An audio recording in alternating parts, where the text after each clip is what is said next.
Hello, and a huge welcome to this brand new study guide.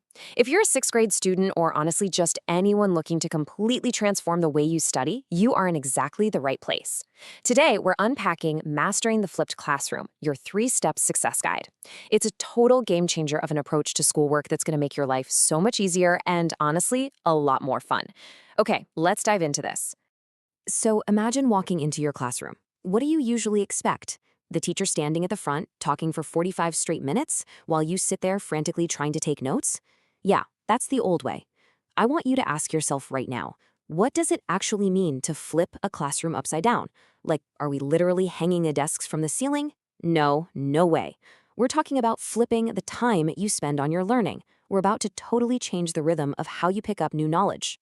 And this brilliantly illustrates the massive shift we're talking about.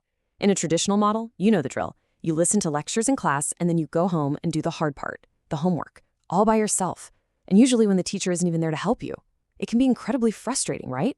But in flipped learning, you learn the basics at home first, completely at your own pace. Then you use class time to actually practice, discuss, and solve problems with your friends and your teacher right there to guide you. You tackle the basics first, so class time becomes action time. To help you master this secret guide, we're going to follow a really manageable roadmap. First, we'll cover flipped classroom basics. Then, step 1, before class, step 2, during class, and step 3, after class.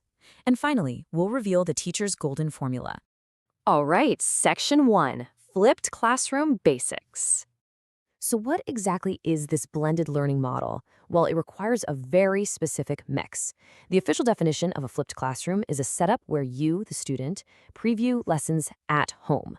This could be through videos, readings, maybe audio clips, and by doing this, you're reserving your precious class time for active practice, group work, and most importantly, solving those tricky misunderstandings directly with your teacher. The core identity of a flipped classroom is turning you into an active participant. You're no longer just a passive listener waiting for information to be poured into your brain. You are officially in the driver's seat. Moving right along to step 1, Prep Like a Pro. This is everything that happens before class.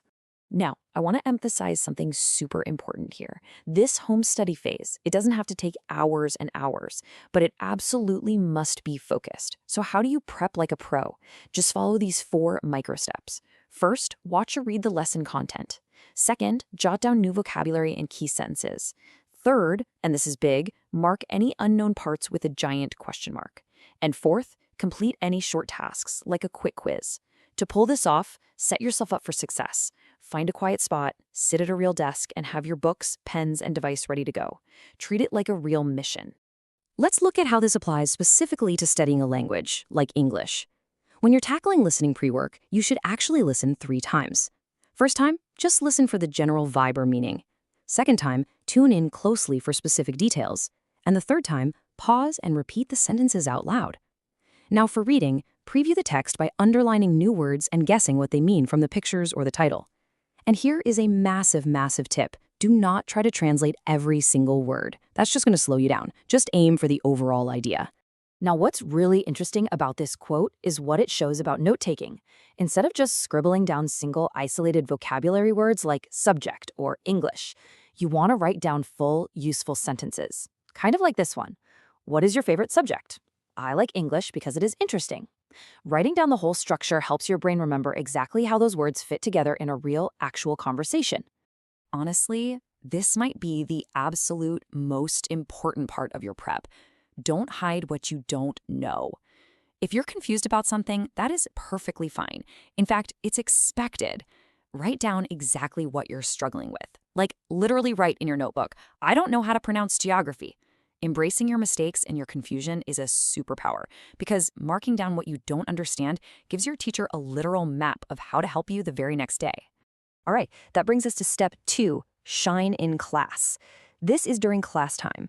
Okay, so you've done your prep, you've got your notes, and you have your list of questions. You're walking into school with the mindset of someone who is already totally prepared. And since the teacher isn't just going to lecture the whole time, you have to play an active role. Here's your game plan for classroom success. First, listen closely to the teacher's guidance and corrections. Second, boldly ask those questions you wrote down at home. Third, jump into group work. And hey, listen to me closely on this one. Don't just sit back and let one friend do all the heavy lifting. Share your ideas. Finally, Practice, practice, practice. Class time is your practice arena. Now, if you're feeling a bit shy about speaking up, here are some incredibly practical phrases you can use to bravely ask questions. You can just raise your hand and say, "Teacher, I don't understand this word. Can you repeat, please?" You could also ask, "How do we use this sentence?" or "What does this word mean?" Trust me, your teacher will be absolutely thrilled that you're taking charge of your learning and asking for help. You've really got to use class time for its ultimate purpose, practicing your speaking. Speak boldly with your friends and your teachers. And please do not be afraid of making mistakes. That's literally what the teacher is there for, to help fix them in real time. For instance, if the topic is my school, practice saying things out loud like, "My school is big," or "There are many classrooms." The more you speak, the faster it clicks. Don't worry about being perfect. Just focus on being persistent. Which leads us right to step 3, lock it in. This is everything that happens after class. So, the crucial point here is that the learning doesn't magically stop just because the school bell rings. To truly master the flipped classroom and lock that new knowledge into your brain for the long haul, there are 4 essential post-class actions. Number 1, review your notes and the grammar structures you went over. Number 2, fix any mistakes directly in your notebook. Number 3, re-practice your weak spots. If you stumbled on a word's pronunciation today, go home and say it 5 times in the mirror. And number 4, complete and submit any follow-up homework on time. I want to zero in on that second point for a second, fixing mistakes, because this is a total game changer. Let's say you originally wrote, "She go to school by bike," and you found out in class that it's incorrect. Do not just nod your head and move on. You have to actively write down the correction, "She goes to school by bike." The physical act of writing down the correct version is what actually rewires your brain, so you don't make the exact same mistake next time. Just looking at the right answer and thinking, "Oh, I get it," basically guarantees you'll forget it by tomorrow. And you know, this flipped methodology applies perfectly to writing skills too. At home, before class, your job is to prepare your ideas, brainstorm your vocabulary, and maybe draft a few initial sentences. Then, once you're in class, you take those raw materials and actually practice writing short paragraphs with your teacher right there to help structure it and catch errors. Finally, you do a self-check. Ask yourself, what is the exact topic? Did I use the right words? Does my writing actually have a clear intro, body, and conclusion? Finally, we arrive at the teacher's golden formula. Let's take a step back and see how this all builds together. We've covered a lot of ground today, navigating the before, during, and after phases. But if you remember absolutely nothing else from this explainer today, you have got to remember this framework. It's a continuous cycle. Before class, your task is to watch videos, read, and take notes, with the clear goal of knowing the content in advance. During class, your task is to ask questions, discuss, and practice in groups. So your goal is to deeply understand and apply the knowledge. And after class, your task is to review, fix errors, and do homework, with the ultimate goal of remembering that knowledge long term. And here is that teacher's golden formula, distilled into one powerful, enthusiastic mindset. Prepare beforehand, participate actively, and review after class.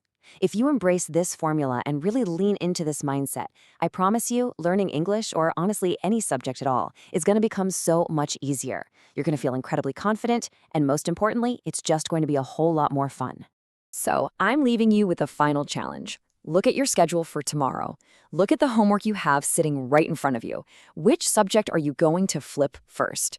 Take action tonight. Do your pre-work, write down your questions, and walk into class tomorrow ready to absolutely shine. You've got the guide, you know the steps. Now it's time to make it happen.